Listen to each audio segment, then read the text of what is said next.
Berita Jakarta Pos Keadilan pengacara Richard Eliezer, Roni Talapesi sebut jaksa penuntut umum, JPU, telah melukai rasa keadilan paksa pembacaan tuntutan terhadap kliennya. Kliennya sebagai JC, Justice Kolaborator, merasa tidak dihargai jaksa.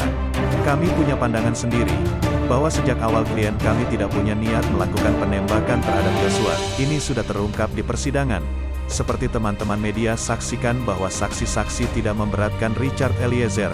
Yang kedua, bahwa status Richard sebagai JC, dari awal konsisten dan dia kooperatif kerjasama.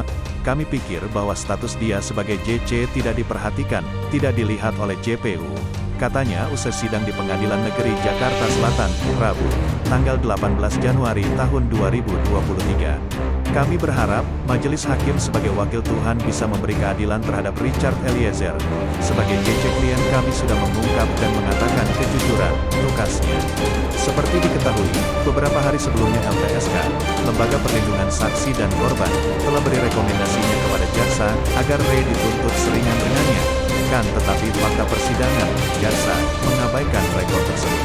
Ironinya lagi, beberapa jam sebelum pembacaan tuntutan terhadap Ray, JPU menuntut hukuman 8 tahun penjara kepada Putri Chandrawati, PC, istri Verdi Sambo mantan Kadif Propam Polri terdakwa pembunuhan Brigadir Nofriansyah Yosua Huta Barat. Padahal berdasarkan fakta-fakta hukum di persidangan, jaksa yang bersidang berkesimpulan kalau Putri Chandrawati terbukti secara sah dan meyakinkan turut serta melakukan tindak pidana pembunuhan berencana sesuai dengan pasal 340 KUHP. Dari uraian-uraian tersebut di atas maka kami penuntut umum berkesimpulan bahwa perbuatan Putri Chandrawati terdakwa telah terbukti secara sah dan meyakinkan serta telah memenuhi rumusan-rumusan perbuatan pidana pembunuhan berencana sebagaimana yang telah didakwakan dalam dakwaan pasal 340 KUHP junto pasal 55 ayat 1 pertama KUHP. Ujar jaksa saat membacakan tuntutan di PN Jakarta Selatan, Rabu, tanggal 18 Januari tahun 2023. Menurut jaksa, sepanjang pemeriksaan di persidangan telah didapat fakta-fakta kesalahan terdakwa.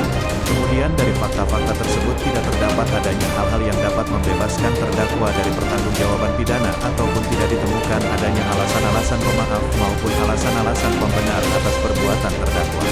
Oleh sebab itu, kata jaksa, terhadap perbuatan terdakwa tersebut maka terdakwa wajib mempertanggungjawabkan dan untuk itu terdakwa harus dijatuhi hukuman yang setimpal dengan perbuatannya. Berdasarkan uraian-uraian tersebut di atas maka kami penuntut umum dalam perkara ini menuntut supaya menjadi Hakim Pengadilan Negeri Jakarta Selatan yang memeriksa dan mengadili perkara ini memutuskan 1. Menyatakan terdakwa Putri Chandrawati terbukti bersalah melakukan tindak pidana turut serta melakukan pembunuhan yang direncanakan terlebih dahulu sebagaimana diatur dan diancam pidana dalam dakwaan primair pasal 340 junto pasal 55 ayat 1 pertama KUHP, tegasnya.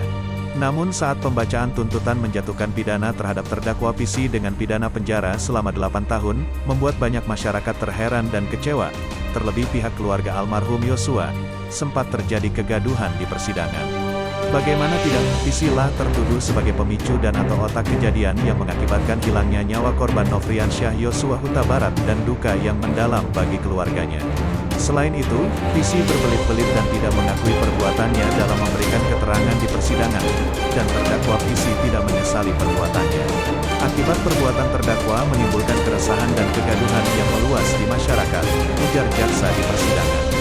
Menanggapi tuntutan terhadap PC sedemikian, pengacara alum Yosua, Martin Lukas Simanjuntak kesal dengan tuntutan yang disampaikan oleh JPU. Dalam wawancara dengan wartawan, Martin mengatakan bahwa apa yang dituntutkan oleh jaksa terhadap PC terasa tidak adil. Lebih baik menurut saya dibebaskan saja sudah, PC, buat apa dituntut 8 tahun, ucapnya bernada kesal dan marah. Memang ternyata hukum kita ini tebang pilih gitu ya, tambahnya. Demikian pula banyak warganet memiliki pendapat yang sama dengan Martin atas keputusan jaksa. Bahkan, beberapa orang yang mengaku warga Malaysia merasa heran dengan hukum yang diterapkan di Indonesia. Awak media ini juga menduga, ada keganjilan pada tuntutan jaksa terhadap PC dan Ray. Jika kemarin lalu kasus kematian Yosua ini merupakan episode menguak kebobrokan kinerja di tubuh institusi kepolisian, mungkin berikutnya episode menguak kebobrokan kinerja institusi kejaksaan. Demikian berita Pos Keadilan. Joren Simare melaporkan. Atas relasi kuasa, coba baca teorinya Reza Indragiri. Mamatnya terlepas dari motif perselingkuhan ataupun pelecehan seksual, peran sosial, dan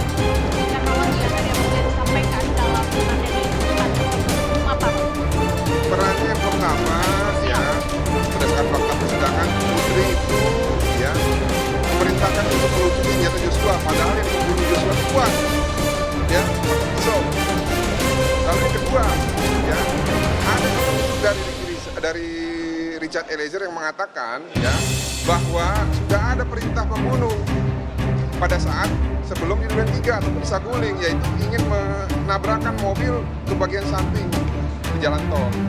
Lalu peran ketiga itu ada tertangkap di CCTV Putri Chandrawati bersama-sama dengan Kuat naik ke lantai 3, diduga keras. Disitulah konsep ataupun skenario untuk pelecehan seksual, konsep untuk mengarahkan ataupun menggiring korban ke tempat pembantaian di Duren 3, dan konsep-konsep yang lainnya untuk memuluskan keinginan jahat mereka untuk merampas nyawa Joshua itu dilaksanakan gitu loh. Karena kalau kita lihat ya, Verdi Sambo pasca penembakan, dia tidak mengatakan apa-apa kepada Ricky dan Kuat, itu berdasarkan keterangan Richard. Namun tiba-tiba pada saat penyidik memeriksa Kuat dan Ricky tahu skenario tembak-menembak, skenario pelecehan seksual. Tahu dari mana kalau dia tidak tahu sebelumnya, sebelum juga. Nah, cuma yang saya itu adalah kenapa